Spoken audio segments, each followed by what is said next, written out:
Hello friends. आज है 23 जनवरी। आज हम पढ़ते हैं 23 जनवरी 2026 के करंट अफेयर। पहले प्रश्न पे चलते हैं। हाल ही में विश्व शांति और समझ दिवस कब मनाया गया है? तो विश्व शांति और समझ दिवस मनाया गया है 23 फरवरी को। Option B right answer. इसे मनाने का उद्देश्य जो है वो है अंतर्राष्ट्रीय सहयोग, मैत्री, आपसी समझ और वैश्विक शांति को बढ़ावा देना। अगले प्रश्न पे चलते हैं। हाल ही में किस राज्य में 78वां जेमी राष्ट्रीय दिवस मनाया गया? तो ये 78वां जेमी राष्ट्रीय दिवस जो है वो मनाया गया है मणिपुर राज्य में। Option C right answer. Manipur की जो राजधानी है वो इम्फाल है। मुख्यमंत्री है मणिपुर की युमनाम खेमचंद सिंह। गवर्नर है यहाँ के अजय कुमार भल्ला।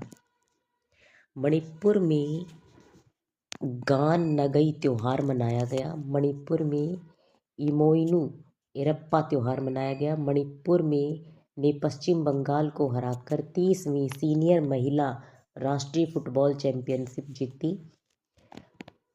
मणिपुर में मेरा होऊ चोंगबा महोत्सव मनाया गया। ये इम्पोर्टेंट है। 14वें सिरारा खेंग हथई मिर्च महोत्सव का उद्घाटन मणिपुर में हुआ। मणिपुर के चिड़ियाघर में एशियाई विशालकाय कछुओं का पहला कृत्रिम प्रजनन किया गया। मणिपुर की कैबिनेट ने AIIB के सहयोग से चल रही शहरी सड़क परियोजना को मंजूरी दी है। इतना मणिपुर के बारे में याद रखना है। अगले प्रश्न पे चलते हैं। हाल ही में किसके द्वारा लिखित पुस्तक अटल बिहारी वाजपेयी शाश्वत नेता का विमोचन किया गया? तो ये लिखी है पुस्तक Vijay Goyal. Option B right answer.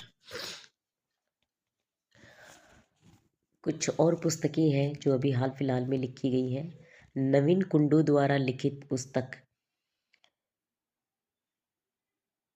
Reclaiming incredible का विमोचन किया गया है। द ग्रेट सेंसेक्स हैक नामक किताब उर्जित पटेल के द्वारा लिखी गई है। राष्ट्रपति द्रौपदी मुर्मू ने संथाली भाषा में भारत का संविधान जारी किया। डॉक्टर सिकंदर कुमार के द्वारा लिखित पुस्तक मोदी युग में भारत का आर्थिक सशक्तिकरण का विमोचन हुआ। CP राधाकृष्णन ने सनातन संस्कृति की अटल दृष्टि नामक एक पुस्तक का अनावरण किया। शिखर धवन की आत्मकथा the great the one cricket my life and more का विमोचन हुआ। ऋचा शर्मा द्वारा लिखित उपन्यास फाइंडिंग होम अगेन का विमोचन हुआ। बरजेश देसाई के द्वारा लिखित पुस्तक मोदी का मिशन का विमोचन हुआ। इतना इस प्रश्न में याद रखना है। हाल ही में आयोजित women's Asia cup rising stars का खिताब किसने जीता? तो ये जीता है अपनी प्यारी भारत ने। Option C right answer. Bharat के UPI सिस्टम ने वीजा को भी पीछे छोड़ दिया है और IMF ने UPI को दुनिया का सबसे बड़ा रियल टाइम पेमेंट सिस्टम माना है। भारत की साक्षरता दर बढ़कर अब 80.9% हो गई है। अभी AI इम्पैक्ट समिट भी भारत में हो रहा है। कहाँ पे हो रहा है ये? भारत मंडपम में, दिल्ली में। भारत में कुल रामसर जो स्थल है वो अभी 98 हो गए हैं। विश्व प्रेस स्वतंत्रता दिवस में भारत का जो स्थान है वो अभी 151वें नंबर पर रहा है भारत, और नॉर्वे जो है पहले नंबर पर रहा है। 18वां ब्रिक्स जो समिट है 2026 में जो होगा वो भारत में होगा भी। 19वां ब्रिक्स जो होगा वो चीन में होगा। भारत ने छठी बार ICC अंडर-19 वर्ल्ड कप 2026 जीता। भारत की पहली LNG diesel dual fuel diesel electric multiple unit train Ahmedabad में शुरू की गई। 2030 में जो कॉमनवेल्थ गेम्स होंगे वो भी अहमदाबाद में होंगे। भारत पहली बार वेमर ट्रायंगल कूटनीति में शामिल हुआ है। अपने देश भारत ने पहली बार स्क्वैश वर्ल्ड कप जीता है। भारत ने हवाई खतरों से निपटने के लिए मिशन सुदर्शन चक्र भी लॉन्च किया था।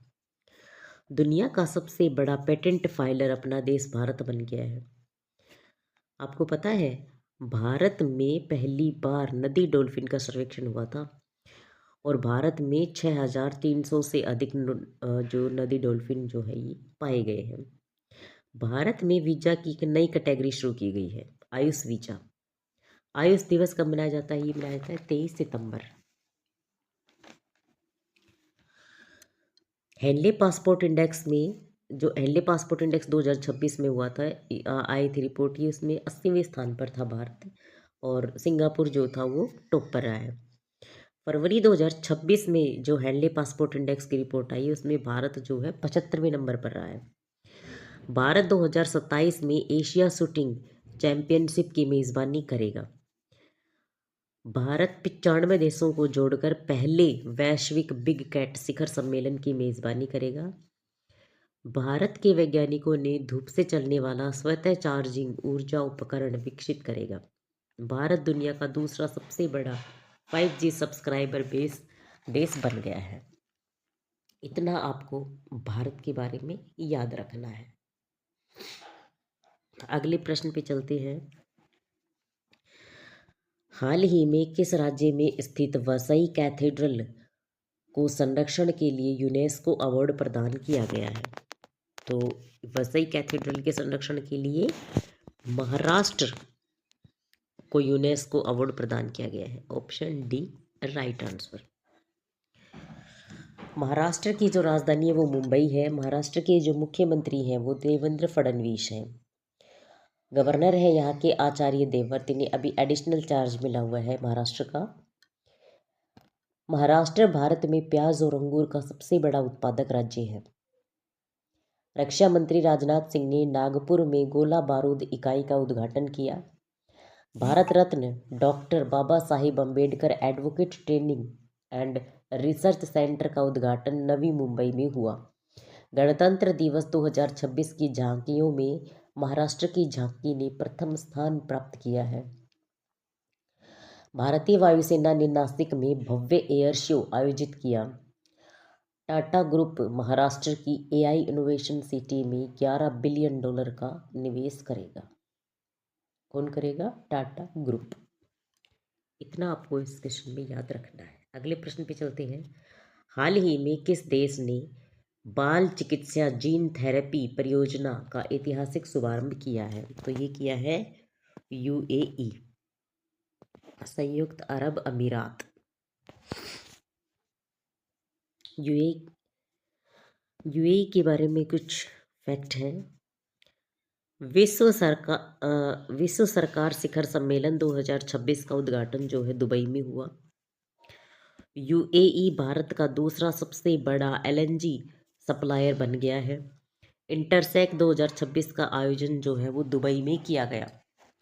यूएई और तेलंगाना ने भारत का पहला नेट जीरो शहर बनाने के लिए समझौता किया। भारत और यूएई के बीच संयुक्त सैन्य अभ्यास डेजर्ट साइक्लोन का दूसरा संस्करण संपन्न हुआ। विश्व की पहली ITVISMA gene therapy Abu Dhabi में शुरू हुई।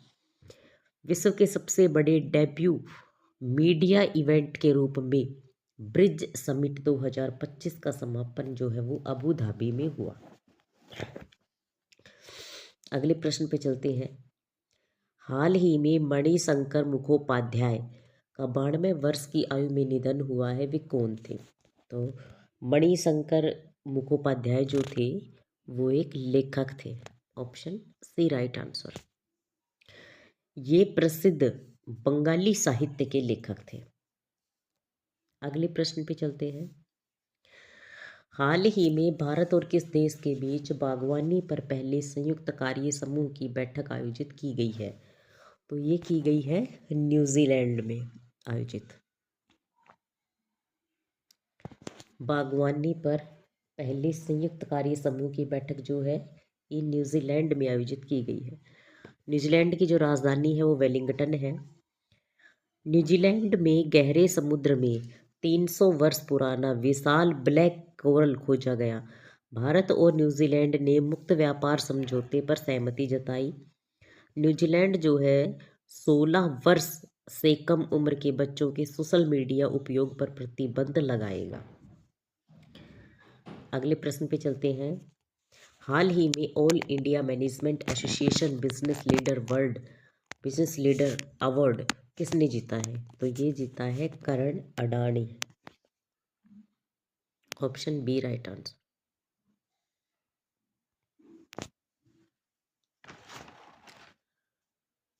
अगले प्रश्न पे चलते हैं।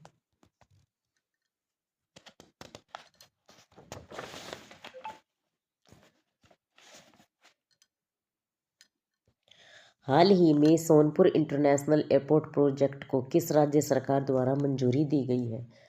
तो सोनपुर इंटरनेशनल एयरपोर्ट प्रोजेक्ट को बिहार राज्य सरकार द्वारा अभी मंजूरी दी गई है। बिहार की राजधानी पटना है। बिहार के मुख्यमंत्री नीतीश कुमार है। गवर्नर है यहाँ के आरिफ मोहम्मद खान।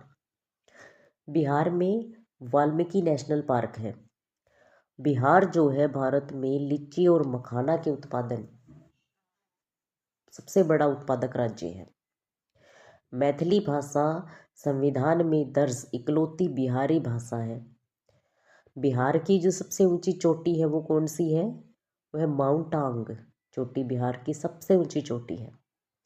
बिहार की गोगाबिल झील भारत की 94वीं रामसर साइट बनी है। बिहार के गोकुल जलाशय और उदयपुर झील को रामसर वेटलैंड के रूप में नामित किया गया है।